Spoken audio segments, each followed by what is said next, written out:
आज हम एक न्यू यूनिट स्टार्ट करेंगे जिसका नाम है सॉलिड स्टेट। जो कंपटीशन एग्जाम होते हैं उसमें से इससे काफ़ी क्वेश्चन आते हैं। आप चाहे किसी टाइप का कंपटीशन एग्जाम दे लीजिए, अगर आप 12th बेस पे दे रहे हैं तो IIT में अगर आगे जाते हैं तो आप नेट, JRF, JEE, गेट, इसमें से काफ़ी क्वेश्चन बनते हैं। तो काफ़ी इंपॉर्टेंट यूनिट है ये, जिसमें से काफ़ी क्वेश्चन बनता है और अपने स्टार्टिंग से ही है एक्चुअली। आपने 12th में मिलती है, उसके बाद ये थ्रू आउट द MSc तक चलती रहती है, ठीक है। इसलिए काफ़ी इंपॉर्टेंट यूनिट है। तो सॉलिड स्टेट कुल मिला के अगर इसमें हम बात करें तो हम इसके अंदर सॉलिड की बात करते हैं। जो सॉलिड केमिस्ट्री के अंदर सॉलिड को अलग से उठा के देखते हैं और सॉलिड में क्या होता है। मतलब मोस्टली हमने देखा है कि क्रिस्टल एक इंपॉर्टेंट रोल निभाता है उसके अंदर। ये क्यूबिक टाइप में हम देखते हैं, उसकी क्लोजिंग पैकिंग एफिशिएंसी, किस टाइप का क्यूब होता है, तो ये सब कुछ इसके अंदर हम देखते हैं एक्चुअली, ठीक है। तो स्टार्ट करते हैं। तो जो मैटर होता है, हम सॉलिड की बात करें, ठीक है, तो सबसे पहले देखते हैं मैटर। जो मैटर होता है अपने पास, तो मैटर दो टाइप, जो अपने पूरे यूनिवर्स में जो मैटर है वो दो टाइप में पाया जा सकता है। एक तो हो सकता है फिजिकल, एक हो सकता है कि फिजिकल मैटर हो, एक हो सकता है केमिकल मैटर हो, ठीक है। जो फिजिकल है, बहुत हमने 5th या 4th क्लास से पढ़ता है। फिजिकल टाइप के जो मैटर होते हैं वही सॉलिड, गैस एंड लिक्विड, ठीक है। बचपन से पढ़ते आ रहे हैं तो हम तो ये कि जो फिजिकल है, जो मैटर है, वो 3 टाइप से हमारे पास फिजिकल में सॉलिड, गैस एंड लिक्विड की फॉर्म में पाया जाता है। तो केमिकल है, केमिकल हमारे पास 2 टाइप से पाया जाता है, ठीक है। एक हो सकता है कि एकदम प्योर सब्सटेंस हो, एक हो सकता है कि हमारे पास एकदम प्योर सब्सटेंस हो। जो हमारे पास ये हो सकता है कि हमारे पास कोई एलिमेंट हो ओनली, ठीक है, हमारे पास क्या एलिमेंट हो, या हो सकता है ये हमारे पास कंपाउंड फॉर्म में हो, ठीक है। क्या तो हमारे पास एलिमेंट फॉर्म में हो सकता है, क्या हमारे पास एक कंपाउंड फॉर्म में हो सकता है, ठीक है। एक प्योर सब्सटेंस। और एक और टाइप होता है इसका कि अगर हम कोई मिक्सचर ले लें, मिक्सर माने तो किसी सॉलिड को लिक्विड से मिला दिया या गैस को सॉलिड में डाल दिया, तो इस टाइप से कुछ मिक्सर बना सकते हैं। तो मिक्सर हमारे पास 2 टाइप के हो सकते हैं, एक तो होमोजीनस और एक हेट्रोजीनस, ठीक है। एक हमारे पास हो सकता है होमोजीनस और एक हमारे पास हो सकता है हेट्रोजीनस। होमोजीनस मतलब जो दोनों हमारे पास जो रिएक्टेंट हो, जो भी प्रोडक्ट जो रिएक्टेंट हमारे पास हो सेम फेस में हो, मतलब लिक्विड है तो दोनों लिक्विड में हो, और हेट्रो है तो एक लिक्विड में हो एक सॉलिड में हो। तो इस टाइप जो होते हैं वो हेट्रोजीनस होते हैं, ठीक है। तो एक्चुअली ये सब कुछ हमारे अलग से है, ठीक है। हमारा जो मेन फोकस है इस पर्टिकुलर चैप्टर में वो सॉलिड के ऊपर है, ठीक है। जो मेन फोकस हमारा है इस पर्टिकुलर यूनिट में वो हमारे पास सॉलिड के ऊपर है। अगर इसमें जो फिजिकल सब्सटेंस है, हमारा फिजिकल जो मैटर है, तो हमारे पास है सॉलिड, गैस एंड लिक्विड। अगर इसकी हमें एंट्रोपी की बात करें, अगर इसकी हमें देखो ये बाकी तो अपने पास हमें नहीं पढ़ना है एक्चुअली, हमारे पास ओनली हमें सॉलिड पे फोकस करना है, ठीक है। तो अगर हम देखें तो solid and gas and liquid, इनकी एंट्रोपी देखिए, ठीक है। इसमें से क्वेश्चन बन सकता है कि इसको ऑर्डर या अरेंजमेंट में लिखो इसको, तो इसके हम एंट्रोपी देख लेते हैं। तो एंट्रोपी जो होती है हमें पता है, गैस एंट्रोपी क्या होती है, डिसअरेंजमेंट, रैंडम, मतलब बिल्कुल तितर बितर हम कह सकते हैं। तो हमारे पास जो गैस होती है वो सबसे ज़्यादा, उसकी एंट्रोपी सबसे ज़्यादा होती है। फिर हमारे पास लिक्विड है, फिर उसके बाद हमारे पास सॉलिड है। अच्छा, एंट्रोपी होने का रीज़न क्या होता है? तो 3 टाइप के मोशन होते हैं एक्चुअली। जैसे हमारे पास मान लो ये एक कंटेनर है और इसके अंदर एक गैस मॉलिक्यूल्स हैं, ठीक है। तो हमारे पास एक गैस मॉलिक्यूल्स है। तो 3 टाइप के मोशंस होते हैं जिनके कारण हमारे पास एंट्रोपी, उसकी एंट्रोपी बढ़ सकती है एक्चुअली। तो एक तो होती है ट्रांसलेशनल मोशन। ट्रांसलेशन मोशन क्या होता है कि भाई ये जो एटम है, ये जितने भी मॉलिक्यूल्स हैं, ये इधर से इधर मूव कर रहे हैं ऐसे, मतलब ये इधर जा रहा है, इधर आ रहा है, मतलब इस टाइप से चलता है, ठीक है। तो अगर इतनी रैंडम मूवमेंट हो रही है तो इसकी जो एंट्रोपी है वो इंक्रीज हो जाएगी। या हो सकती है रोटेशनल मोशन हो, रोटेशनल मोशन हो मतलब ये जो ये अपने पास मॉलिक्यूल है, एटम या आयन कुछ मान लो, वो अपने ही रोटेशन में रोटेट कर रहे हैं अपनी ही पोजीशन पर रोटेट करने लग रहे हैं, तो इस टाइप की हमारे इसके अंदर एंट्रोपी बढ़ सकती है। और तीसरी है कि इसमें वाइब्रेशनल मोशन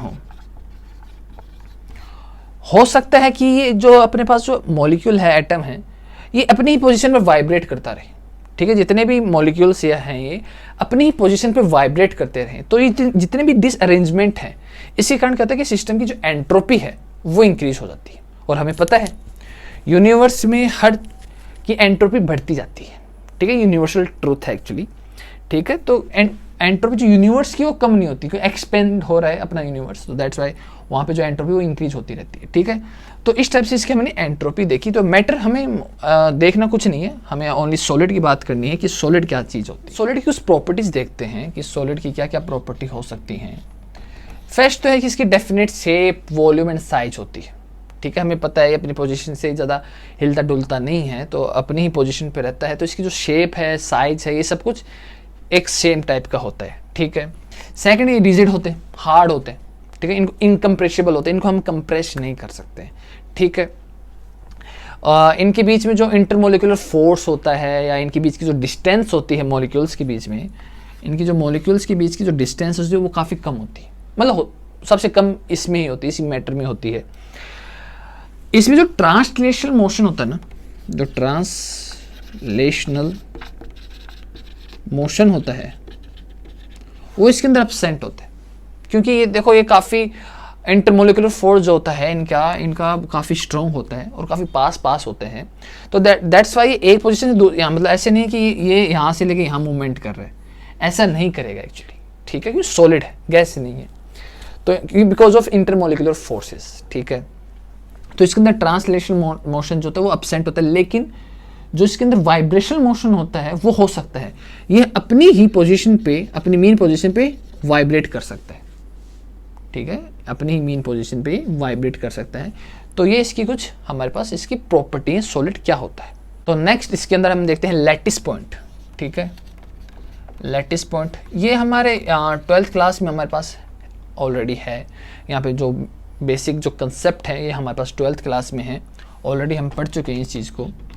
तो लैटिस पॉइंट क्या होता है? लैटिस पॉइंट होता है कि जैसे जो मॉलिक्यूल्स हैं, आयंस या मॉलिक्यूल्स कुछ मान लो, वो एक अरेंजमेंट में हो, ठीक है, जैसे 1 डायमेंशन में है, हो सकता है कि हम इसको ऐसे कर दें, तो एक ही ये पोजीशन में है और एक ही डायमेंशन में है एक्चुअली। तो इस टाइप के जो होते हैं लैटिस पॉइंट, लैटिस होते हैं।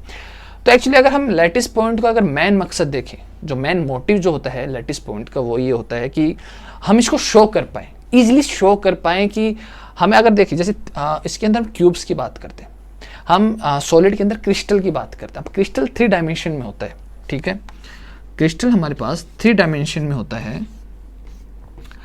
अब देखो, अगर इसके अंदर हमें एटम शो करने हो, तो अगर हम टोटली अगर इसको एटम शो करने हो तो इस टाइप से हमें शो करनी पड़े, मतलब बड़ा कॉम्प्लिकेट टाइप हो जाएगा ये, अगर देखा जाए तो ये, अगर हम सभी एटम्स को शो करें इसके अंदर तो काफ़ी कॉम्प्लिकेट टाइप का हो जाएगा। इसके लिए जो लैटिस पॉइंट है वो शो करने के लिए है कि कहाँ पे क्या एटम है। तो ये क्या काम करता है, यही सेम टू सेम इसी में ये काम करता है कि इसमें जो एटम्स हैं उसको शो करने का तरीका चेंज कर देता है। मतलब मान लो यहाँ पर हमारे पास कॉर्नर पे एटम है, तो एक डॉट होगा और एक सर्किल होगा, तो एक लैटिस पॉइंट, इसको हम शो करने के लिए एक्चुअली, ठीक है, कि यहाँ पर एक एटम है, इसको हम शो करने के लिए लैटिस पॉइंट का यूज़ करते हैं, ठीक है। यहाँ मान लो एक एटम है, इसको शो करने के लिए हम लैटिस पॉइंट कह सकते हैं। यहाँ मान लो तो इसको लैटिस पॉइंट हम कह सकते हैं। तो मैन जो है वो लैटिस पॉइंट का मतलब ये होता है कि हम कोई एटम, मॉलिक्यूल या आयन हो, उसको शो करने का तरीका, ठीक है, ये हमारे पास नॉर्मल एक लैटिस पॉइंट होता है, बस शो करना है एक्चुअली में कि यहाँ पे एटम है। तो इसके अंदर जो नेक्स्ट टॉपिक हमारे पास आता है वो होता है यूनिट सेल, ठीक है, एक यूनिट सेल। यूनिट सेल क्या होता है? एक मतलब मान लो एक अपने पास कोई NaCl है, ठीक है, हमारे पास NaCl है। NaCl में क्या हो रहा है कि हम देख रहे हैं कि जो एक जो यूनिट है, मतलब अगर हम एटॉमिक, जैसे हमने क्रिस्टल देखा, ठीक है, और अब इसको हम एटॉमिक साइज पर हम उसको अंदर देखते जा रहे हैं, हम एक जगह पे नोटिस करते हैं कि एक ही चीज बार बार में रिपीट होकर एक क्रिस्टल बना रही है, ठीक है, तो उसी को हम यूनिट सेल कहते हैं एक्चुअली, ठीक है, जो बार बार रिपीट हो, मतलब जो पूरा क्रिस्टल हो उसी चीज से बना हो, ठीक है, जो एक क्रिस्टल हो उसी चीज से बना हो। तो उसको हम जैसे मान लो जैसे अपने पास एक ये क्यूब है, ठीक है, हमारे पास एक क्यूब है और हमने NaCl क्रिस्टल ले रखा है, कोई हम दूसरे टाइप का क्रिस्टल हमने ले रखा है। हम देख रहे हैं कि जो ये साइज है ना, इसी के साइड में ये है, इसी के ऊपर नीचे साइड सारे जो सराउंडिंग में जो हर कहीं भी देखेंगे तो हमारे पास यही साइज हमें नजर आएगी, ठीक है। मतलब ये अपने आप को रिपीट कर रही है, ये इधर भी चलते जाओ या इधर चलते जाओ, या जैसे मान लो अपने पास ये सर्किल है, मान लो प्लस वाला एक अलग से यूनिक टाइप का हमारे पास ये कोई सिंबल है, ठीक है। अब जब हम बड़े क्रिस्टल को देखते हैं तो हमें दिख रहा है भाई यहाँ कोई साइज है, कुछ हमारे पास स्ट्रक्चर टाइप है, लेकिन जैसे ही हम उसको थोड़ा एटॉमिक लेवल पे देखते हैं तो हम देखते हैं कि एक साइज है वो बार बार में रिपीट हो रही है, ठीक है। तो ये मान लो हमारे पास प्लस है, ये एक यूनिक साइज है जो उस पूरे क्रिस्टल में जो रिपीट हो रही है, जिससे वो पूरा क्रिस्टल बन रहा है, ठीक है। तो ऐसी कोई चीज़, ऐसी कोई यूनिट जो बार बार में रिपीट हो रही हो, पूरे क्रिस्टल कुछ बना रही हो, पूरे क्रिस्टल को बना रही हो, तो इस टाइप को हम कहते हैं यूनिट सेल, ठीक है। जो स्मॉलेस्ट होती है, एक्चुअली सिंपल सी बात है, सबसे स्मॉलेस्ट यही होगी, क्योंकि यही रिपीट हो रही तो सबसे स्मॉलेस्ट हम इसका लेते हैं। अब इसमें क्या है, अगर इसमें सेकंड पॉइंट की बात करें यूनिट सेल की अगर हम सेकंड पॉइंट की बात करें तो एक कंटिन्यूस होता है, इसके बीच में कोई गैप नहीं होता एक्चुअली। मतलब ये है, ठीक है, इसके बाद जस्ट ये आएगा, ऊपर देखेंगे तो हमारे पास इस साइज का आएगा, इस तरफ देखेंगे तो चारों तरफ कंटिन्यूस होता है, ठीक है, चारों तरफ ये कंटिन्यूस होता है। और इसके बीच तो एक कंटिन्यूस होता है, दैट मीन्स इसके बीच में जो वैकेंट स्पेस होता है वो नहीं होता है, ठीक है। वॉइड हो सकता है, वॉइड मतलब इनके बीच में थोड़ी सी जगह है, वो बात अलग, वो आगे आएगी, लेकिन जो है कंटिन्यूस होता है, ठीक है। रिपीट ऊपर नीचे रिपीट, तो ये कंटिन्यूस होता है, ठीक है। तो इसके बीच में जो वेकेंट नहीं होता है। नेक्स्ट पॉइंट इसके अंदर हमारे पास आता होता है कि ये आइडेंटिकल होते हैं। आइडेंटिकल मीन्स होता है कि कोई क्रिस्टल ले रखा हमने, ठीक है, मानो NaCl का एक क्रिस्टल ले रखा है, ठीक है। तो NaCl का जो क्रिस्टल है ना, वो केवल एक ही टाइप की यूनिट सेल से बनेगा। मतलब मान लो हमारे पास ये देखो, ये हमारे पास क्यूब फॉर्म में होता है, जो क्रिस्टल होते हैं हमारे पास, हम इसको क्यूब फॉर्म में शो करते हैं, तो थोड़ा डिफिकल्ट है यहाँ पे 2 डायमेंशन में दिखाना। तो मान लो हमारे पास एग्जांपल इस टाइप का ले लेते हैं कि हमारे पास एक प्लस टाइप का कोई यूनिट है, ठीक है, हमारे पास एक प्लस टाइप की कोई यूनिट है और ये बार में रिपीट कर रही है, ठीक है। तो ये कहना चाह रहा है कि ओनली, मतलब ये एक ही टाइप के होंगी, मतलब आइडेंटिकल होते हैं। मतलब कहने का मतलब है एक टाइम के ऊपर जो हमारे पास वो क्रिस्टल है वो केवल एक ही टाइप के होंगे। मतलब ऐसा नहीं हो सकता कि हमारे पास पॉजिटिव नेगेटिव भी आ जाए, मतलब इस टाइप का कोई स्ट्रक्चर आ जाए, ऐसा नहीं होगा, ठीक है। अगर प्लस से बना है तो पूरा प्लस से बना होगा, अगर नेगेटिव से बना है तो पूरा नेगेटिव से बना होगा, दोनों का मिक्सअप नहीं होगा, ठीक है।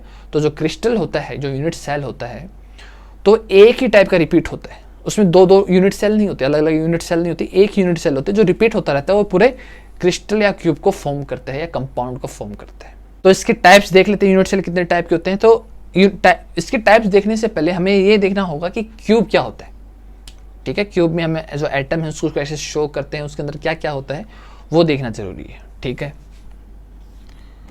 तो हम पहले एक सबसे पहले क्यूब, क्योंकि इसके टाइप समझने के लिए हमें क्यूब के बारे में जानना जरूरी है, ठीक है।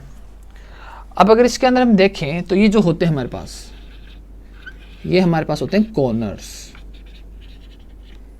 देखें तो यहाँ एक कॉर्नर है, यहाँ एक कॉर्नर है, यहाँ एक कॉर्नर है, तो एक क्यूब में 8 कॉर्नर होते हैं, ठीक है, 8 कॉर्नर होते हैं। ये जो इस कॉर्नर से लेके ये यहाँ के बीच में जो लाइन है, ठीक है, ये है, इसको हम एज कहते हैं, ठीक है, इसको हम एज कहते हैं इस लाइन को। और जो ये फेस है इसका, देखो यहाँ एक, अगर हम क्यूब की बात करें तो एक क्यूब के ऊपर एक फेस होगा, ठीक है। क्यूब एक क्यूबिक होता है ना, उसका अज्यूम करो, एक ऊपर फेस होगा उसके, मतलब ऊपर एक सरफेस होता है, उसके नीचे सरफेस होता है, एक इधर सरफेस होता है, एक इधर सरफेस होता है, एक इधर होता है, एक इधर होता है। तो जो ये होते हैं, देखो हमें दिख रहे हैं इधर इधर, तो इसको हम कहते हैं फेस,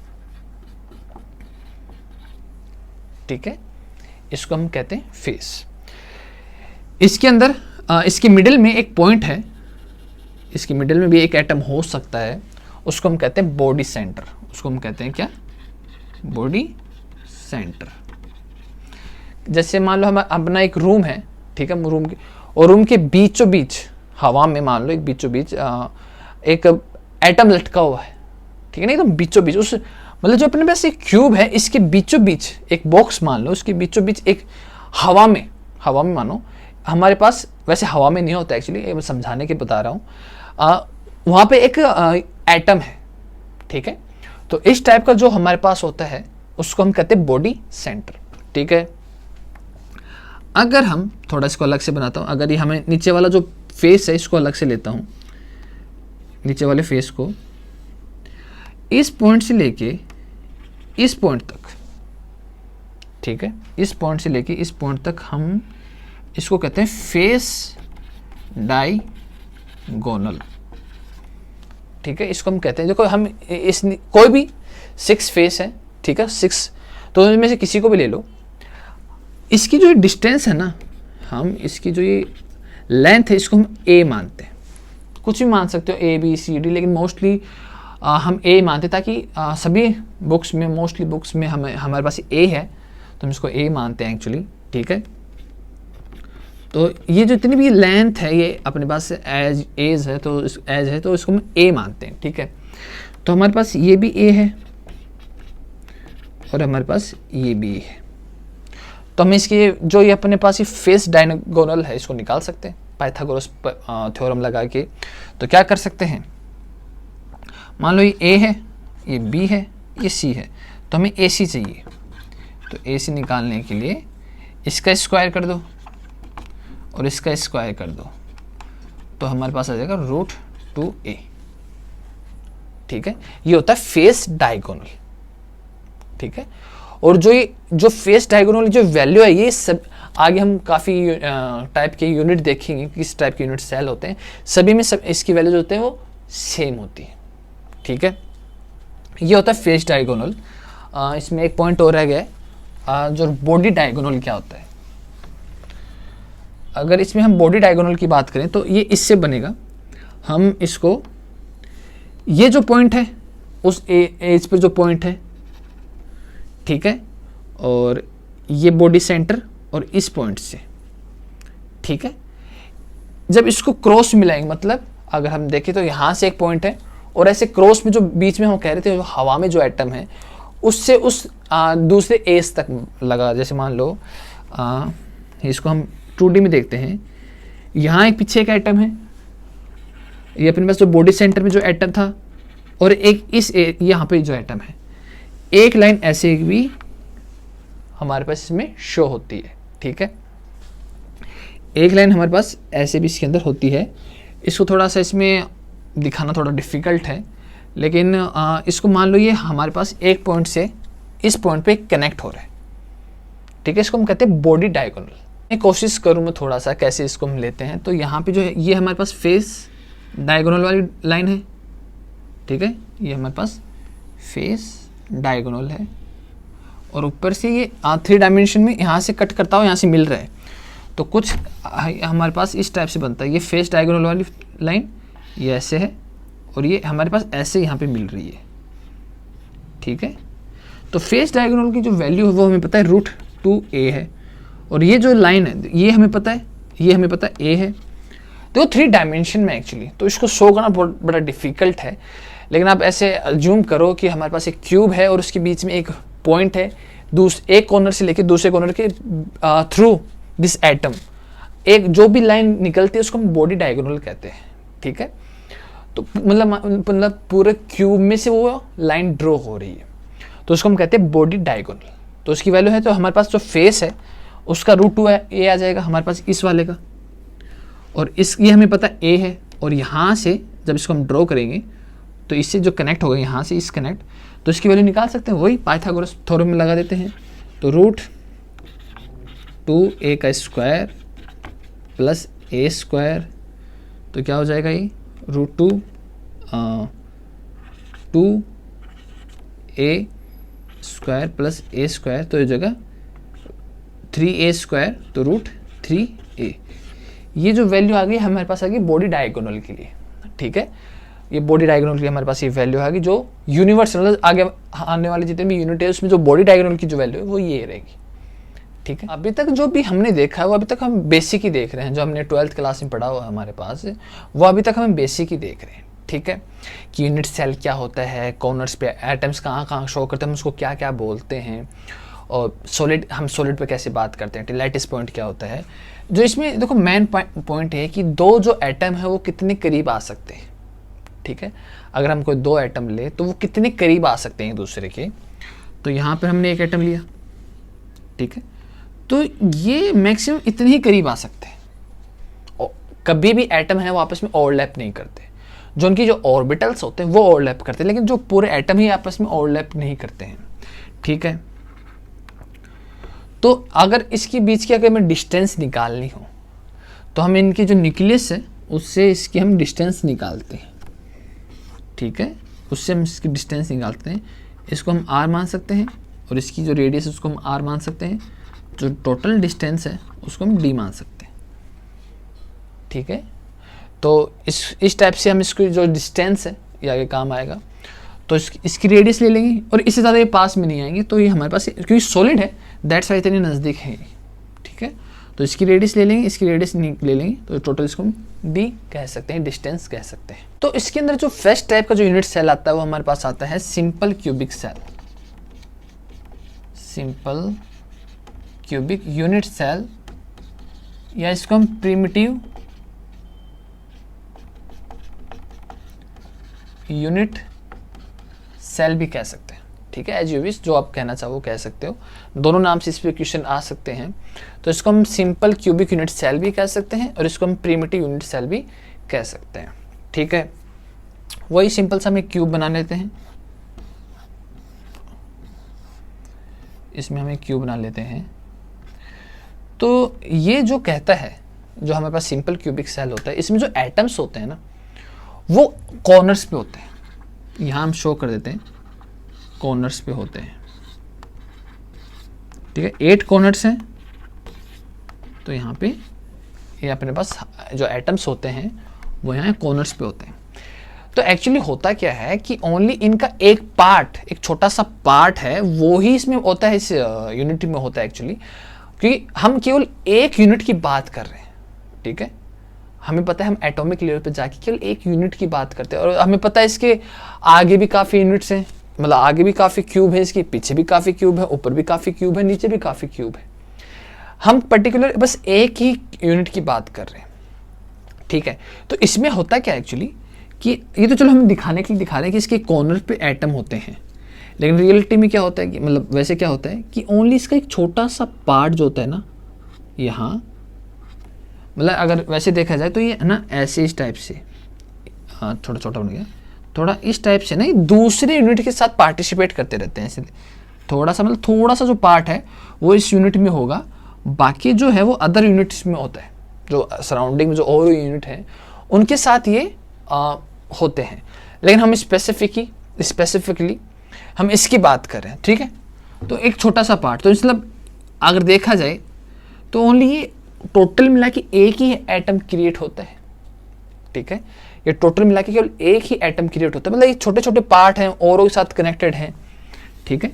इसका एक छोटा सा पार्ट बस इस यूनिट में है, बाकी दूसरे यूनिट में है, नीचे हो सकता है, ऊपर हो सकता है, तो किसी टाइप से हो सकता है, ठीक है। और इसको हम शो करने के लिए लैटिस पॉइंट से शो करते हैं, ठीक है। तो इसमें 8 एटम्स होते हैं। अगर इसके हम वही फेस डायगोनल की बात करें, अगर इसमें हम एक फेस डायगोनल की बात करें यहाँ पे, तो वो हमारे पास क्या होता है, अभी हमने निकाला था √2a, ये जो डिस्टेंस होती है ये होती है a, ठीक है। ये हमने निकाला था अभी फेस डायगोनल क्या होता है मतलब। तो अब हम क्या करते हैं, चारों तरफ से देखें तो सेम ही है, तो एक को उठा के अलग से हम इसको डिस्कस कर लेते हैं। इसको लेते हैं इस वाले को और इसको हम अलग से यहाँ पे ड्रॉ कर लेते हैं। एक यूनिट सेल ये हमारे पास इस टाइप से हमारे पास ये है। अब ये लैटिस पॉइंट है। अब इस टाइप से तो एटम अरेंजमेंट होंगे नहीं, ठीक है। इस टाइप से तो आपस में कनेक्टेड होते हैं, एक्चुअली एक दूसरे को टच करते रहते हैं, क्योंकि हम सॉलिड की बात कर रहे हैं, ठीक है। तो कुछ इस टाइप से ये आपस में कनेक्टेड होते हैं, ठीक है। और इसकी जो अगर हम न्यूक्लियस से इसकी डिस्टेंस देख लें, ठीक है। तो अगर हम इसकी बात करें डिस्टेंस की, तो ये आर है, ये आर है, ये हमारे पास टी है। तो अगर हम देखें, अगर इनके बीच की डिस्टेंस देखें, ये हमारे पास क्या है, ए, ठीक है, ये हमारे पास ए है, और आपस में कनेक्ट कैसे हैं ये, इस टाइप से, ठीक है। तो इसके बीच की डिस्टेंस और इसके बीच की डिस्टेंस, तो आर आर, तो हमारे पास ए क्या आ जाएगा, 2r। ए क्या था, टोटल लेंथ, ठीक है। और अगर हम 2 एटम करते हैं तो हमें आर फॉर्म में हमारे पास 2r हमारे पास आ जाता है इसके अंदर, ठीक है। तो ये हमारे पास इंपॉर्टेंट चीज़ आ चुकी है, इससे काफ़ी रिलेटेड इससे क्वेश्चन बनते हैं। तो अगर इसमें हम तो इसके अंदर हम अगर अलग अलग चीज़ों को डिस्कस करें, अगर हम देखें इसके अंदर एज लेंथ, हमारे पास इसके अंदर एज लेंथ क्या है, ए, ये क्या है हमारे पास ए, ठीक है। दूसरा बात कर सकते हैं हम फेस डायगोनल, जो फेस डायगोनल है इसकी वैल्यू हमारे पास क्या है, √2a, ठीक है। और इसकी हम बात कर सकते हैं बॉडी डायगोनल की, हमारे पास बॉडी था ना कि बीच में एक क्यूब है, उसके बीच में एक एटम है और ऐसे क्रॉस कर रहे हैं, यहाँ से इस पॉइंट से वैसे इस ऐसे क्रॉस कर रहे हैं, तो उसको हम बॉडी डायगोनल, जिसकी वैल्यू हमारे पास क्या आई थी, √3a, ठीक है। ये हमारे पास इसके अंदर वैल्यू आई थी।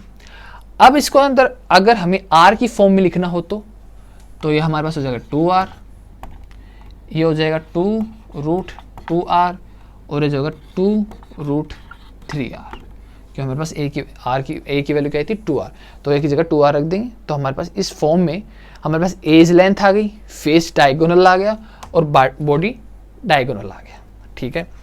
तो अगर हम देखें तो हमारे पास इसमें एक रिलेशन भी इसके अंदर हम निकाल सकते हैं। हमारे पास a है, ठीक है, हमारे पास रेडियस r है, a total length edge length है, हमारे पास रेडियस की फॉर्म में r है, और हमारे पास डिस्टेंस भी है एक्चुअली, ठीक है। तो अगर हमें a, इससे काफ़ी क्वेश्चन बनते हैं, a r और d के बीच में रिलेशन निकालना हो सिंपल क्यूबिक में, ठीक है। सिंपल क्यूबिक में अगर रिलेशन निकालना तो कैसे निकालेंगे, वो इसमें तो सिंपल क्यूबिक में बहुत सिंपल है। हमारे पास a की वैल्यू क्या आई थी, 2r, और 2r, r प्लस r क्या हुई, टोटल डिस्टेंस। तो हमारे पास एक ही रिलेशन निकल के आया जो काफ़ी इससे काफ़ी क्वेश्चन बनते हैं एक्चुअली, ठीक है। इस रिलेशन से काफ़ी क्वेश्चन बनते हैं। अगर आपको ये पता है तो आप इससे डिस्टेंस निकाल सकते हो, रेडियस निकाल सकते हो, जो एज लेंथ है वो निकाल सकते हैं। इसमें हम अगर एक और बात देखें तो इसमें जो एटम्स होते हैं, अगर वो देखें तो कहाँ पर रिलाई करते हैं, कहाँ लाइज करते हैं, इसके अंदर जो एटम्स होते हैं वो कहाँ लाइज करते हैं। तो देखा जाए तो जो एटम्स होते हैं वो एज पर ही रहे, सभी के सभी एज पर हैं, तो मतलब एज पर कनेक्ट होते हैं। देखो ये एज पर मिल रहे हैं, यहाँ कॉर्नर है, एज पे आपस में मिल रहे हैं, यहाँ पे एज पे मिलेंगे, यहाँ पे एज पे मिलेंगे, यहाँ पे एज पे मिलेंगे। तो जो यहाँ पे जो एटम्स होते हैं वो आपस में जो मिलते हैं वो एज पे मिलते हैं, ठीक है। नेक्स्ट इसके अंदर हमारा जो यूनिट सेल आता है वो आता है हमारे पास FCC, face centre cubic unit cell, ठीक है। Face centre cubic unit cell, वही हम सबसे पहले इसमें एक 3 डायमेंशन में हम एक क्यूब फॉर्म कर लेते हैं। तो इसके अंदर क्या होता है, ये हमें क्या बताता है कि जो एटम्स होते हैं वो कॉर्नर्स पे तो होते ही हैं, ठीक है। जो एटम्स होते हैं वो हमें कॉर्नर्स पे मिलेंगे सिंपल क्यूबिक की तरह। लेकिन ये एक बात और कहते हैं कि जो एटम्स हैं वो फेस पे भी मिलते हैं, फेस के मिडिल में। जो अपने पास ये फेस है, एक face, second face, third phase, fourth face, fifth and sixth, तो इनके सेंटर में भी होते हैं। एक यहाँ मिलेगा, एक यहाँ मिलेगा, एक यहाँ मिलेगा इसके, एक इसके मिलेगा, एक इसके मिलेगा, कौन सा बच गया, 1 2 3 4 5 6, ठीक है। इधर का हो गया, इधर का हो गया, हाँ एक ये फ्रंट में जो मेरे पास इस तरफ है, एक इस पे मिलेगा। तो हमारे पास 6 फेस है, तो 6 एटम इनके फेस के मिडिल सेंटर में ही हमें मिलेंगे, बाकी जो एटम्स हैं वो हमें कॉर्नर्स पे मिलते हैं। ये कहता है FCC, ठीक है। अब इसी का ये पार्ट जो है इसको एक बार हम अलग से लेके देख लेते हैं, ठीक है। तो अगर हम अलग से लें तो कुछ ये हमारे पास एटम्स हैं यहाँ पे, और जो एक एटम है वो इसकी फेस एक सेंटर में है। फेस की हमें एक अलग से हमने एक प्लेट निकाल ली, मान लो एक क्यूब है, एक ऐसे क्यूब हमारे पास होती है, क्यूबिक खेला हो उसे, उसका एक नीचे वाला पार्ट उठा लो, ठीक है। तो उसके सेंटर में भी एक एटम होता है। अगर इसको हम शो करें तो ये हमारे पास एक मिडिल में एक एटम है, ठीक है। एक एटम यहाँ बनेगा हमारे पास इस टाइप से, ये अरेंजमेंट में है। इस एटम के कारण होता क्या है कि जो पहले अगर हम सिंपल क्यूबिक की बात करें, उसमें क्या हो रहा था कि दोनों एटम क्या थे, ये पास पास थे, इनके बीच की जो डिस्टेंस है उसमें ये बीच में गैप नहीं था। लेकिन इसके कारण क्या होता है कि इसके बीच में इसमें गैप, एक वैकेंट गैप इसमें क्रिएट हो जाता है, ठीक है। तो वही इनकी जो इंटरमोलिकुलर डिस्टेंस है,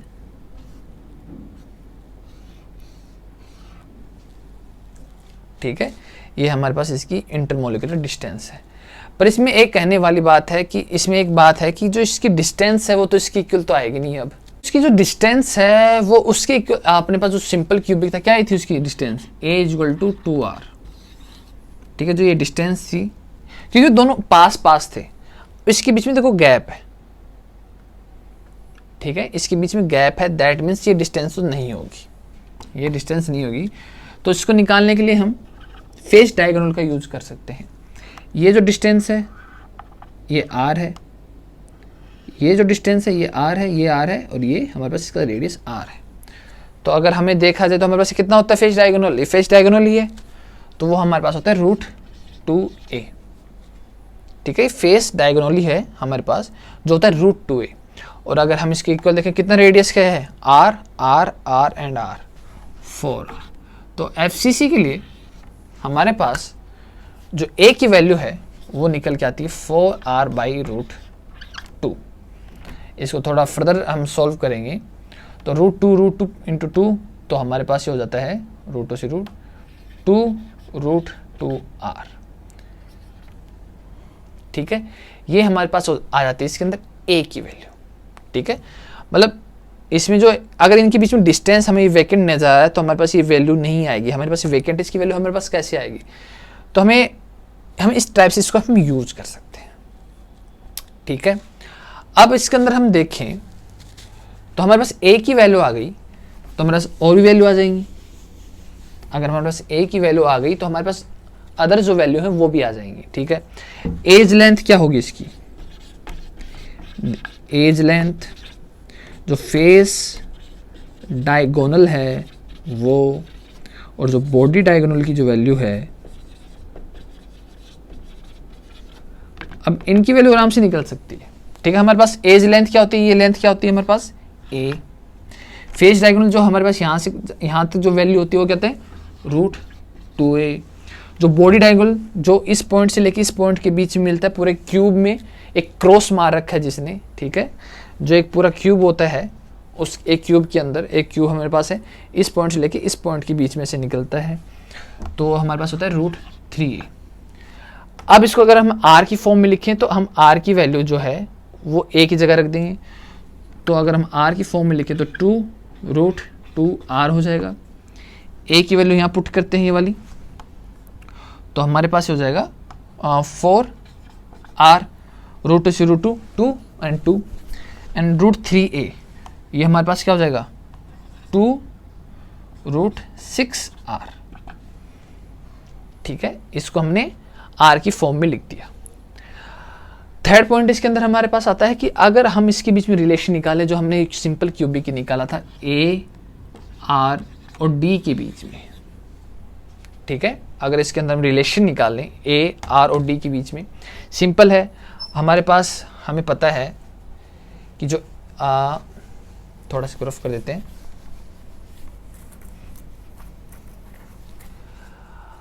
हमारे पास जो आई थी वैल्यू हमने कैसे निकाली थी, √2a इक्वल टू 4r, ये हमारे पास आया था फेस डायगोनल। इसका मतलब ये तो इक्वल हो गया, लेकिन हमें d भी चाहिए। तो d को लिखने के लिए हम 4r को कैसे लिख सकते हैं, 2r लिख सकते हैं। 2r क्या होता है d, तो हम इसको लिखते हैं 2d। तो इसको हम कैसे लिख सकते हैं √2a 4r 2d। 2r हमें पता d होता है, मतलब ये हमारे पास डिस्टेंस है, तो r हो क्या हो जाता है d, तो 2r हो गया, तो 2r हो गया हमें बस, तो 2r तो d हो गया, तो 2d। ठीक है, हम इसको इस टाइप भी लिख सकते हैं कि जो a की वैल्यू है इसको हम पहले निकाल लें, फिर उसके अंदर हम पुट ऑन कर दें, मतलब तो ये हमारे पास, तो एक तो हमारे पास आ गया √2a 4r 2d। ठीक है, a की वैल्यू अलग से निकाल लेते हैं हम, तो a की वैल्यू अगर हम निकालें, इसको डिवाइड किया तो हमारे पास हो गया 4, तो 4r/√2। इसको सॉल्व करते हैं तो √2, तो 2√2r। तो इसको हम ऐसे लिख सकते हैं a = 2√r, 2r क्या होता है d, तो √2d। तो हम क्या तो इस टाइप से लिख सकते हैं, किसी के भी बेस पे क्वेश्चन आ सकता है, तो क्या तो हम इस टाइप से लिख सकते हैं, क्या हम इसको इस टाइप से लिख सकते हैं। ठीक है, अब इसमें एक बात है कि जो इसमें जो एटम्स होते हैं, ठीक है, जो एटम्स होते हैं कहाँ लाइज करते हैं, तो देखो फेस है तो फेस पर ही लाई करेंगे। ठीक है, फेस पे होते हैं तो फेस डायगोनल होता है, तो वहाँ पे एटम्स जो होते हैं इसमें रिलाई करते हैं, अलाइज करते हैं। जो हमारे पास नेक्स्ट यूनिट सेल आता है वो हमारे पास आता है body centre cubic unit cell, body centre cubic unit cell. इसको हम बीसीसी भी कह सकते हैं शॉर्ट फॉर्म में। ठीक है, बीसीसी भी हमें कह सकते हैं। अब इसके अंदर क्या होता है, सबसे पहले हम एक क्यूब ड्रॉ कर लेते हैं।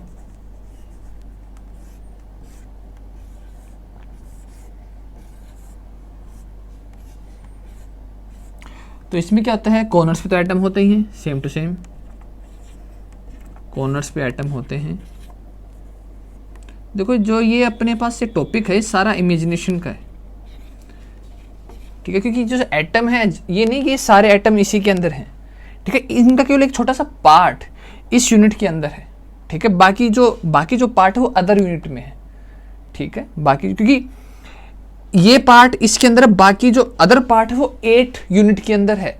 क्योंकि अगर देखोगे इसके पास में अगर हम 1 यूनिट लगाएं, इसके नीचे 1 यूनिट लगाएं, इसके नीचे 1 और यूनिट लगाएं, तो ये जो है, ये जो अपने पास एटम है 4 में कॉमन हो गया, 4 यूनिट में कॉमन हो गया। अब इसके ऊपर लगा दें हम, ठीक है, इधर इधर इधर, तो ये जो एटम है ये 8 यूनिट के अंदर कॉमन है। ठीक है, तो जो एक एटम है ये 8 पार्ट में डिवाइड है, एक्चुअली 8 यूनिट में डिवाइड है। ठीक है, और इसमें अब ये है ना बॉडी बीसीसी में, ये बॉडी सेंटर में जो एटम होता है ये फुल्ली इसके अंदर होता है। ठीक है, फुल्ली एक यूनिट के अंदर ये होता है। ठीक है, अब हम क्या करेंगे, हमने क्यूबिक वाला लिया था, हमने एफसीसी में अलग से इस पार्ट को ले लिया था। ठीक है, अलग से इस पार्ट को लिया था, इसमें अब क्या हम थोड़ा इस पूरे पार्ट को अलग से निकाल लेंगे। ठीक है, क्या हो जाएगा हमारे पास, ये हम, और एक एटम ये हवा में है, हवा में तो नहीं होता एक्चुअली, होता क्या एक्चुअली कि होता क्या कि इसमें कि देखो 4 एटम जो है नीचे होते हैं, एक यहाँ, एक यहाँ, एक यहाँ, एक यहाँ। ठीक है, और ये जो बीच वाला एटम है इनके ऊपर होता है। ठीक है, और ऊपर से 4 एटम होते हैं। ठीक है, ऊपर से इसके 4 एटम होते हैं। तो होता क्या है, जो ये एटम होता है ये क्या करता है, अगर इसको हम एटम फॉर्म में इसको ड्रॉ करें तो ये क्या करता है, ये जो एटम है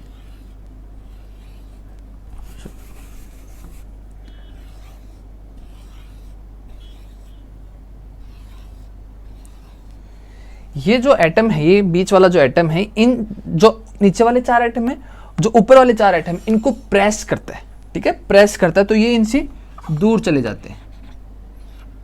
ठीक है, ये इनसे दूर चला जाता है।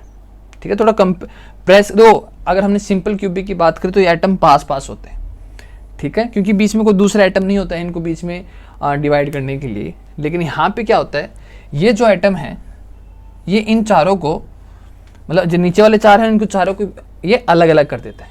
ठीक है, थोड़ा इनके बीच में एक वैकेंट स्पेस क्रिएट कर देता है। देखो ये है जो ये वैकेंट स्पेस है खाली, ठीक है। और इसमें एक ये बात हो कि जो ये अपने जो जितने भी एटम है कॉर्नर्स पे आपस में टच नहीं करते हैं, ये सभी के सभी केवल बॉडी सेंटर में जो एटम है उसी को ही टच करते हैं, ठीक है। ये इससे करेगा इससे, लेकिन आपस में टच नहीं करते हैं एक्चुअली, ठीक है। अगर अब इसको हम तो अब हमें इसका एक्चुअली ए की वैल्यू, हमें ये पता है इसकी वैल्यू ए होती है, सभी की एज की हमने ए की वैल्यू मान रखी है। हमें एक्चुअली बॉडी डायगोनल की वैल्यू चाहिए कि बॉडी डायगोनल की वैल्यू क्या होती है एक्चुअली, ठीक है। अब देखो इसमें बॉडी डायगोनल की वैल्यू निकालने के लिए हमारे पास ये एक, इसमें हम पाइथागोरस थ्योरम लगा सकते हैं। एक लेंथ तो हम ये ले ली। एक्चुअली जो बॉडी डायगोनल की जो होता है वो हमें पता, वो 4 टाइप से हो सकता है, ठीक है। 4 मतलब अगर हम यहाँ ले एक रूम लें, यहाँ से एक कॉर्नर में, तो दूसरे के डाउन कॉर्नर में एक डायगोनल ऐसे बन जाएगा, एक वहाँ के कॉर्नर से ऐसे हम नीचे जो बॉडी सेंटर के एटम से थ्रू होता हुआ यहाँ नीचे एक लाइन ऐसी बन जाएगी, और इसी का अपोजिट कर लो तो 4 टाइप की बॉडी डायगोनल इसमें बन सकते हैं, ठीक है। तो हमें उसकी वैल्यू चाहिए कि उसकी वैल्यू क्या है, ठीक है। मतलब ये एटम जो है वो इससे कनेक्ट हो रहा है, ये जो वाला आइटम है वो इससे कनेक्ट हो रहा है, ठीक है। तो हमें क्या करना है, कुछ नहीं, एक लेंथ ये ले ली हमने, ठीक है। एक इसका हम फेस डायगोनल की वैल्यू ले लेते हैं और इसको ऊपर से नीचे कनेक्ट कर देते हैं। देखो अलग से ड्रॉ करते हैं इसको तो हम क्या कर सकते हैं, ये हमने ये वैल्यू ली, ये हमने इसका फेस डायगोनल लिया और इसको हम कनेक्ट कर देते हैं। ये तो हमारे पास बॉडी डायगोनल की वैल्यू है। तो इसमें क्या है, 4 एटम है, एक वाला एक कॉर्नर वाला, एक ये सेंटर वाला और एक इस कॉर्नर वाला, ठीक है। 4 एटम हमारे पास ऐसे हैं। ये जो वैल्यू है ये हमें पता ए है, सभी की एज लेंथ हमने ए मान रखी है, ठीक है। फेस डायगोनल की वैल्यू हमने एफसीसी में निकाली थी, तो क्या थी हमारे पास √2a। इन दोनों को यूज करके पाइथागोरस थ्योरम लगा के इसकी वैल्यू आ सकती है। तो पाइथागोरस थ्योरम लगा के a² + 2√a² मतलब ऑल स्क्वायर, तो हमारे पास ये √3a आ जाएगा। तो इसकी जो वैल्यू है वो हमारे पास √3 आ गई। और इसके लिए अगर हम r में कंपेयर करें तो ये देखो, ये यहाँ से ये r है, ये इसका r एंड ये r, तो √3a एक्चुअली √3a = 4r। अब अगर इसमें हम, तो हमारे पास ये निकल के आ गया। अब इसके अंदर हम एज लेंथ, फेस डायगोनल की और जो बॉडी डायगोनल है उसकी वैल्यू क्या होगी। तो एज लेंथ क्या होती है हमारे पास a, फेस डायगोनल √2a, और हमारे पास बॉडी डायगोनल की वैल्यू अभी आ गई जो होती है √3a, ठीक है। a की वैल्यू है, जो हमारे पास a की वैल्यू है वो क्या हो जाएगी 4r/√3, ठीक है। √2 a की वैल्यू इसमें रख दो, √2 और ये हमारे पास 4r, इसको सॉल्व कर लो, एक इसमें रख दो √3, 4r√3, ये तो कट गया तो 4r, ठीक है। ये हमारे पास इसकी अलग से इनको r की रिलेशन में इनकी वैल्यू आ गई, ठीक है। काफ़ी इससे क्वेश्चन बनते हैं। अब जो हमारे पास जो मैन है, जो एक्चुअली जो सबसे ज़्यादा क्वेश्चन जिससे क्रिएट होते हैं, ARD का रिलेशन, ठीक है। अगर इसमें हम ARD का रिलेशन देखें तो हमारे पास क्या है √3a 4r, 4r इसको हम ऐसे लिख सकते हैं 2.2r। 2r क्या होता है, यहाँ हमारे पास ये 2 एटम हों तो ये जो डिस्टेंस है, ये जो डिस्टेंस है r, तो टोटल डिस्टेंस क्या होता है 2r, तो इसको हम कैसे लिख सकते हैं 2d, ठीक है। अब अगर इसको हम अलग से ही a की वैल्यू लिख रहा हूँ तो a 4r/√3, इसको हम ऐसे लिख सकते हैं 2.2r√3, क्या हो जाएगा 2d/√3। तो इसमें से कैसे भी क्वेश्चन बन सकता है, मतलब इसमें इस बेस पे बन सकता है, इस बेस पे बन सकता है, लेकिन मोस्टली जो होता है वो ये रिलेशन ही काम का होता है, ठीक है। ये रिलेशन ही काम का होता है जिससे काफ़ी क्वेश्चन बनते हैं। हाँ देखो हमारे पास एक क्वेश्चन दिया हुआ है, ठीक है, जो हमने अभी पढ़ा है सिंपल क्यूबिक है, जो बीसीसी है या एफसीसी है, उनके बेस पे हमें एक क्वेश्चन दिया गया है। ठीक है, कह रहा है कि कॉपर क्रिस्टलाइन इन एफसीसी मैनर। ठीक है, कॉपर है वो एफसीसी में, ठीक है, इट्स रेडियस इज 200 पिकोमीटर, जो इसकी रेडियस है वो कितनी, 200 पिकोमीटर। ठीक है, then calculate face diagonal and distance in between two nearest copper atom. तो हमें इसका फेस डायगोनल निकालना है और इसकी डिस्टेंस निकालनी है दो एटम के बीच में। तो एफसीसी में अभी हमने निकाला है, जो एफसीसी में जो फेस डायगोनल की जो वैल्यू होती है वो क्या होती है, √2a। ठीक है, क्या होता है इसके इक्वल 4r, हमने रिलेशन निकाला था, √2a = 4r 2d। हमें ओनली फेस डायगोनल की वैल्यू पूछी, एज लेंथ की, अगर हम एज लेंथ की वैल्यू नहीं पूछी इसने, तो हम √2a 4 इंटू जो रेडियस हमारे पास है 200 पिकोमीटर, क्या आ जाएगा 800 पिकोमीटर। ठीक है, और अगर इसके हम डिस्टेंस निकालनी हो तो डिस्टेंस निकालनी हो तो 2r होता है, d क्या होता है 2r। ठीक है, ऐसे तो होता है, तो ये r टोटल क्या हो गया d, तो 2r होता है। तो हम इसमें सिंपल ये जो वैल्यू है पुट कर देंगे, तो हमारे पास इसकी डिस्टेंस भी आ जाएगी। अब इसमें अगर हमें पूछा कि एज लेंथ निकालो, ठीक है, एज लेंथ निकालनी हो तो एज लेंथ क्या होती है a, तो इसको हम कुछ नहीं करते, हम a 4r/√2, तो इसमें हम क्या करते हैं 4 × 200/√2, इसको सोल्व कर लेते तो हमारे पास एज लेंथ आ जाती। ठीक है, और क्या निकाल सकते हैं, तो हमारे पास रेडियस तो दी हुई है तो डिस्टेंस निकाल सकते थे, एज लेंथ निकाल सकते, फेस डायगोनल निकाल सकते थे। ठीक है, तो इस टाइप से हम अगर यही हमें बोल देता कि ये है, ये बीसीसी मैनर में है, जो भी हमें बॉडी सेंटर क्यूबिक में है, अगर ये कह देता कि हमें बीसीसी मैनर में है तो क्या होता, सिंपल कुछ नहीं, बस यहाँ पे √3a हो जाता। ठीक है, √3a 4r 2d, बस इसमें कुछ नहीं करना पड़ता, बॉडी डायगोनल की वैल्यू आ गई। और यहीं अगर हमें एक एज लेंथ निकालना होता बीसीसी में कॉपर के लिए, तो हमें 3 से डिवाइड कर देते, सिंपल। तो इस टाइप से इसमें क्वेश्चन बनते हैं। ठीक है, इसमें आपको ऐसे यूनिट सेल दी जाएगी। ठीक है, और उसके अंदर आपको रेडियाई दे सकता है या एज लेंथ की वैल्यू दे सकता है, या किसी की वैल्यू देके किसी की वैल्यू पूछ सकता है। तो आपको ये जो ये रिलेशन होता है ARD में, क्यूबिक में, FCC में और BCC में, ये पता होना चाहिए। इसी में चलो एक और क्वेश्चन देखते हैं हमारे पास। तो हमें एक FCC दिया गया है। ठीक है, हमें एक FCC हमारे पास है। तो FCC में हमें पता है कि जो यहाँ पे नीचे पे फेस के सेंटर में एक एटम होता है और उसके सराउंडिंग में 4 एटम होते हैं। लेकिन उस फेस के एटम के कारण जो एज में जो एटम होते हैं ना, यहाँ पे उनके बीच में डिस्टेंस क्रिएट होता है, एक वैकेंट स्पेस क्रिएट होता है। ठीक है, तो ये पूछा कि FCC में अगर इन दो एटम के बीच की जो दूरी है वो 50 पिकोमीटर है, तो इनके बीच का जो वैकेंट स्पेस है वो बताओ, मतलब सॉरी वैकेंट स्पेस नहीं, इसमें जो A की वैल्यू है वो बताओ।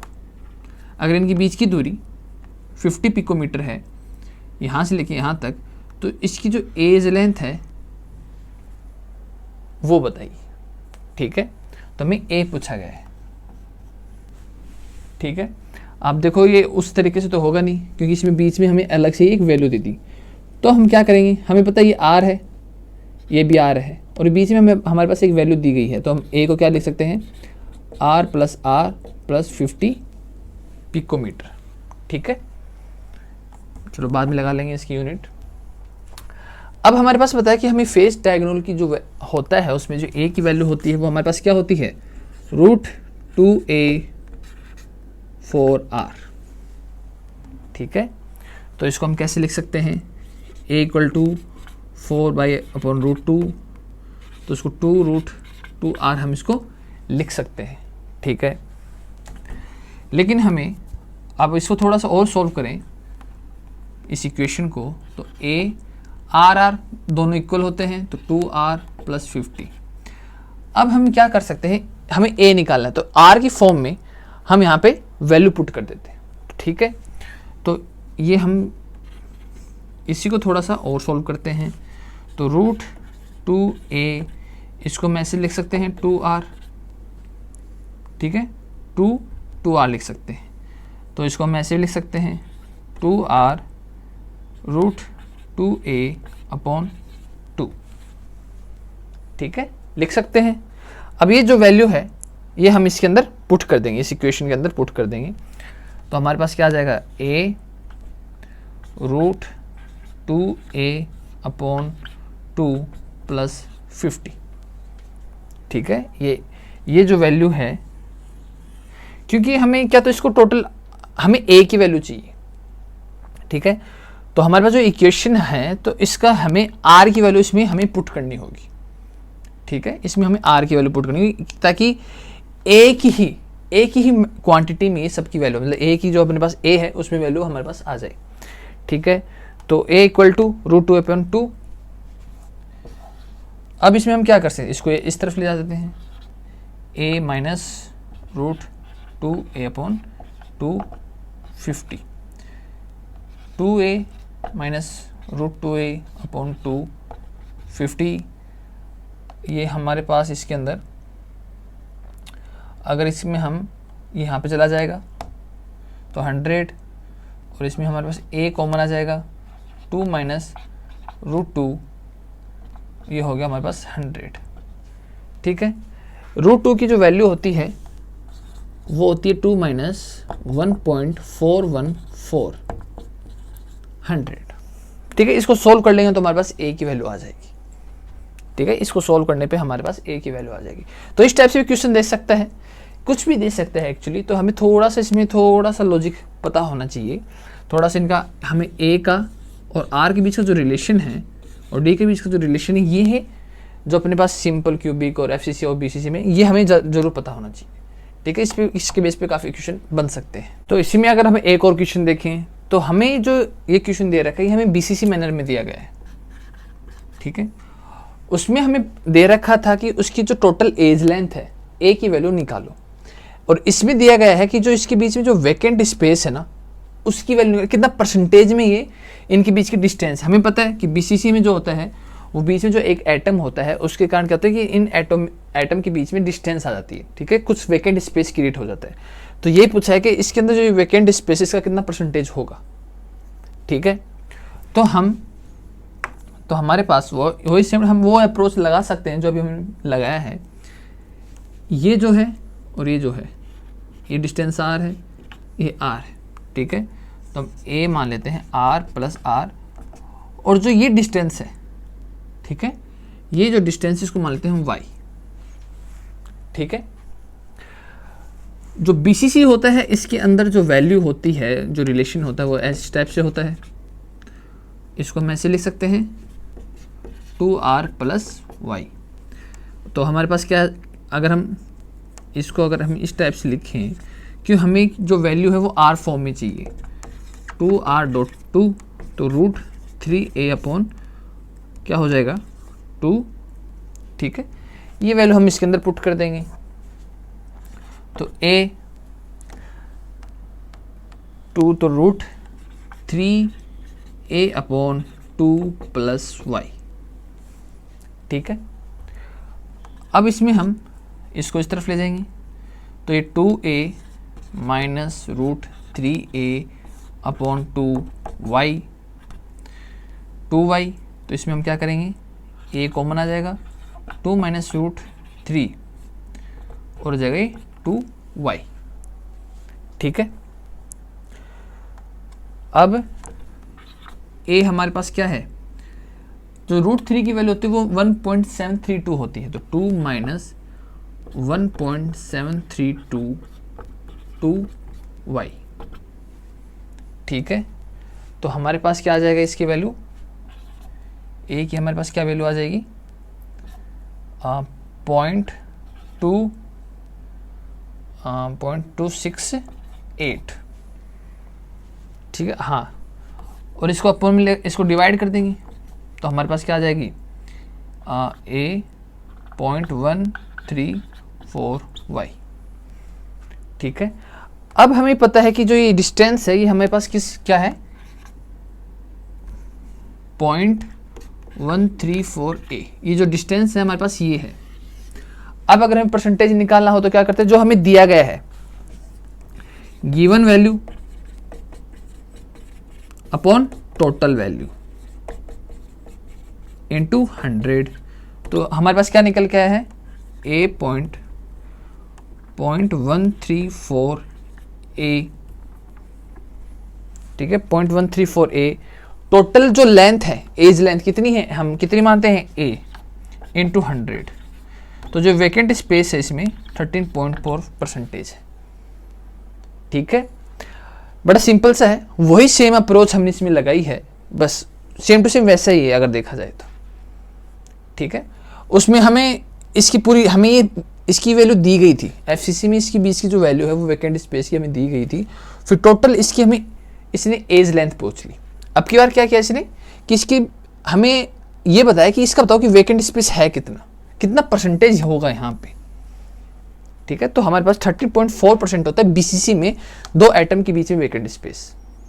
ठीक है, इसी के अंदर हमारे पास एक और यूनिट आती है, एक और यूनिट टाइप आता है ईसीसी, एंड यूनिट सेल। ठीक है, एंड यूनिट सेल, इसमें क्या होता है, इसमें सेम टू सेम वही बात है, इसमें हमारे पास वही अप्रोच है,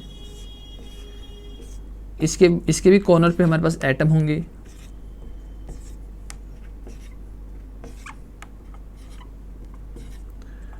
ठीक है, इसके भी कॉर्नर पे एटम होंगे। लेकिन इसमें एक बात होती है कि इसमें इसमें जो फेस है ये आमने सामने में एटम होते हैं।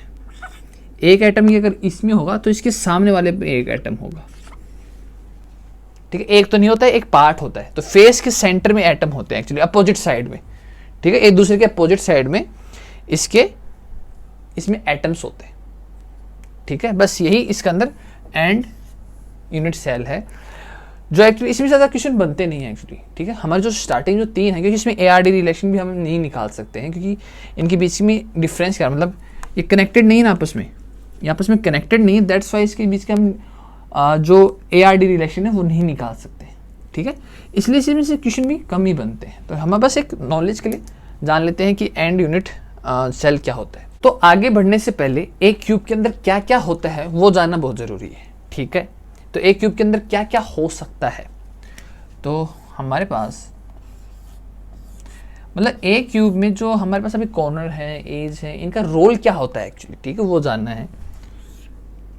तो हमारे पास ये एक क्यूब है, ठीक है, यहाँ एटम हो सकते हैं, कॉर्नर्स पे होते ही हैं, हो क्या सकते हैं, होते ही हैं। और क्या हो सकते हैं, कहाँ पे एटम हो सकते हैं, इनके बीच में फेस में हो सकते हैं। ठीक है, सभी की फेस पे हो सकते हैं, और एक बॉडी सेंटर में हो सकता है। ठीक है, तो हमें जानना है कि किसका कितना रोल होता है एक्चुअली, एक क्यूब के अंदर किसका कितना रोल होता है वो हमें जानना जरूरी है। तो इसमें जो कॉर्नर्स हैं, कॉर्नर्स कितने होते हैं इसके अंदर, 8। ठीक है, ये जो एज होते हैं, ये जो एज होते हैं ये कितने होते हैं, सभी को काउंट करोगे तो इसके अंदर जो एज होते हैं वो होते हैं 12। ठीक है, अच्छा, इसके अंदर फेस है 1 2 3 4 और इधर और एक इधर। ठीक है, जो फेस है वो होते हैं 6। ठीक है, और क्या हमारे पास क्या बच गया, अगर इसमें बात करें बॉडी डायगोनल की, तो अभी थोड़ी देर पहले बताया था कि बॉडी डायगोनल क्या है, कि हम एक यहाँ इस कॉर्नर से अगर हमें क्यूब है तो एक ऊपर वाले कॉर्नर से, अगर हम एक रूम में बात करें तो एक ऊपर वाले कॉर्नर से नीचे वाले कॉर्नर को उधर मिला दो, एक ऊपर से वहाँ से लेके यहाँ बीच में मिला दो। ठीक है, तो 2 तो ये हो गई, और इसी को थोड़ा सा इस तरफ कर दोगे। ठीक है, तो हमारे पास 4 बॉडी डायगोनल होते हैं इन ए क्यूब, हमारे पास 4 बॉडी डायगोनल होते हैं। हमारे पास क्या बच गया, फेस डायगोनल। फेस डायगोनल देखो, एक ऐसा भी हो सकता है, ऐसे भी हो सकता है। इसका मतलब each face contain 2 face diagonal. ठीक है, इसमें जो ईच फेस है वो 2 फेस डायगोनल कंटेन करता है। ठीक है, अच्छा, अब इसमें जो एटम, ये एटम है हमारे पास, ठीक है, सभी के सभी हमारे पास एटम है, तो इनका कंट्रीब्यूशन कितना होता है, क्योंकि देखो इसके साइड में यूनिट है, हमें केवल एक यूनिट की बात कर रहे हैं, तो इसके साइड में यूनिट है, इसके ऊपर भी यूनिट है, इसके नीचे भी यूनिट है, और जो एक ये एटम होता है ना कॉर्नर वाला, ये 8 यूनिट के अंदर होता है, ठीक है, ये 8 यूनिट के अंदर होता है। तो सबका कंट्रीब्यूशन कितना होता है वो देख लेते हैं। जो कॉर्नर्स में होता है, एक एटम में होता है 8 यूनिट में, तो इसका जो कंट्रीब्यूशन होता है 1/8 होता है, ठीक है। ये जो होता है ये 8 यूनिट में होता है, दैट्स वाई इसका जो कंट्रीब्यूशन होता है वो 1/8 होता है। एज पर जो एटम होते हैं, ठीक है, एज पे जो एटम होते हैं यहाँ पे, तो उनका जो कंट्रीब्यूशन होता है वो देखो, एक अगर हम ये लें एज, तो एक इसके अगर हम एज ऐसे लें, एक ये है तो एक तो यहाँ आ जाएगा, एक इस तरफ, एक इस तरफ, एक इस तरफ, ठीक है। तो ये 4, इसका जो कंट्रीब्यूशन होता है 1/4 होता है, ठीक है। जो एक एज है ये 4 से कनेक्ट होता है, एक इधर मान लो, एक नीचे मान लो, और एक पीछे की तरफ मान लो, ठीक है। जो फेस होता है, फेस में क्या होता है कि हाफ एटम तो इसके अंदर होता है और एक हाफ एटम दूसरी यूनिट में होता है, तो इसका जो कंट्रीब्यूशन होता है वो 1/2 होता है, ठीक है। बाकी अपने पास जो बॉडी डायगोनल है, इसमें पूरा एक एटम बीच में होता है, ठीक है, तो इसका पूरा कंट्रीब्यूशन इसी में होता है, ठीक है। और फेस डायगोनल की बात करें तो इसके भी 1/2 होता है, क्योंकि जो एटम है हाफ ही इसमें होता है, 1/2। और बॉडी सेंटर की बात करें तो पूरा इसके अंदर ही होता है, तो पूरा का पूरा जो एटम है इसी यूनिट के अंदर होता है, इसका जो कंट्रीब्यूशन है वो 1 होता है, ठीक है। ये काफ़ी काम आएगा आगे, तो हमें जानना जरूरी है कि एक एटम के अंदर, मतलब सॉरी एक क्यूब के अंदर किसी का कितना एटम होता है, कहाँ पे होता है, उसका कितना एटम इसके अंदर होता है, ठीक है, तो हमें जानना जरूरी है। तो इसके अंदर हम देख लेते हैं कि किसी यूनिट में कितने एटम हो सकते हैं, ठीक है, एक यूनिट के अंदर कितने एटम हो सकते हैं। तो जो सबसे पहले हमारे पास क्या था, सिंपल क्यूबिक। अब सिंपल क्यूबिक की बात करें, प्रिमिटिव भी कहते हैं इसे, तो इसके कॉर्नर्स पे 8 एटम थे। अभी बताया था कि जो एक एटम का जो पार्टिसिपेशन होता है इसके अंदर, वो 1/8 होता है। मतलब वो जो एक एटम है, देखो यहाँ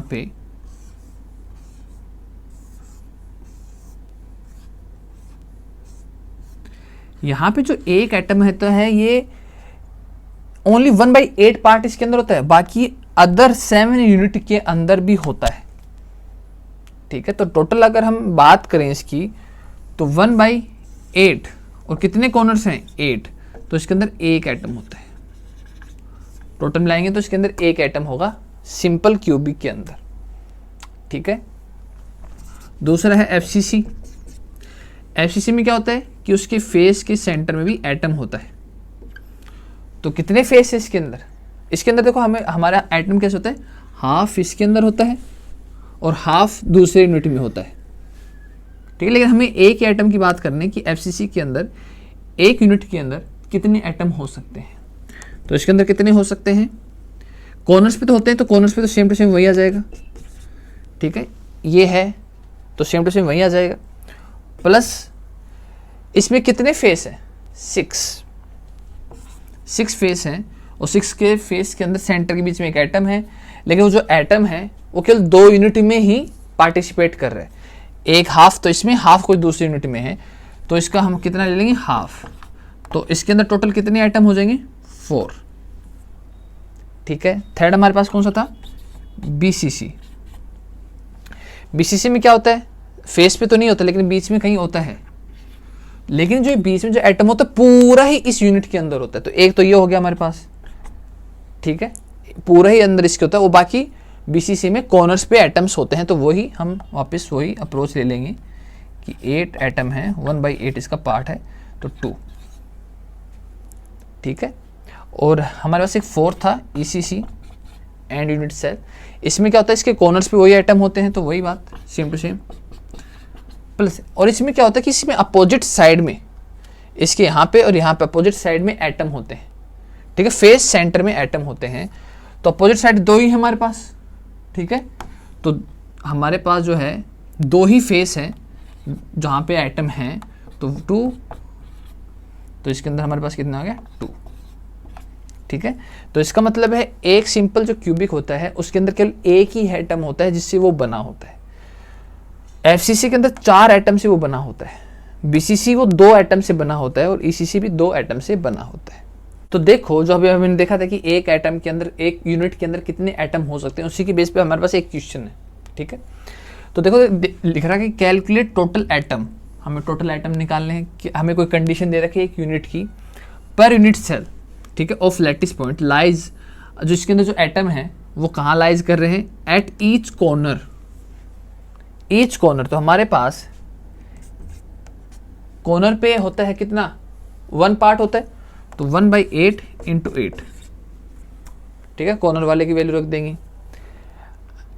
eight the centre of each edge, तो जो हमारे पास एज था ना, ये सभी के जो एज था, तो यहाँ पे एटम है, ठीक है।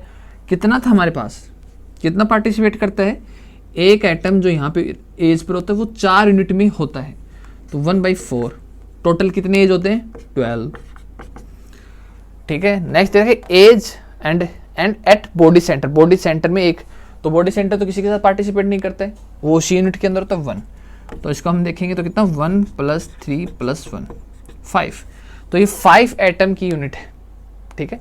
तो इस टाइप से क्वेश्चन बनते हैं, इसके अंदर आपको कंडीशन दे दी जाएगी कि भाई बताइए कि भाई लैटिस पॉइंट है वो एक ईच कॉर्नर पे है, एज पर है या फेस में दे रखा है, कहीं भी दे देंगे और आपसे उसे निकलवाएंगे। तो हमने अभी सॉलिड स्टेट में हमने स्टार्टिंग में देखा कि मैटर कैसा होता है, लैटिस पॉइंट क्या होता है, और जो मेन हमारे पास है यूनिट सेल। अब यूनिट सेल पे हमारे पास क्या क्या होता है, हमारे पास सिंपल क्यूबिक होता है, एफसीसी होता है, बीसीसी होता है, ईसीसी होता है, और उनके बीच में कैसा रिलेशन होता है, एआरडी का रिलेशन कैसा होता है।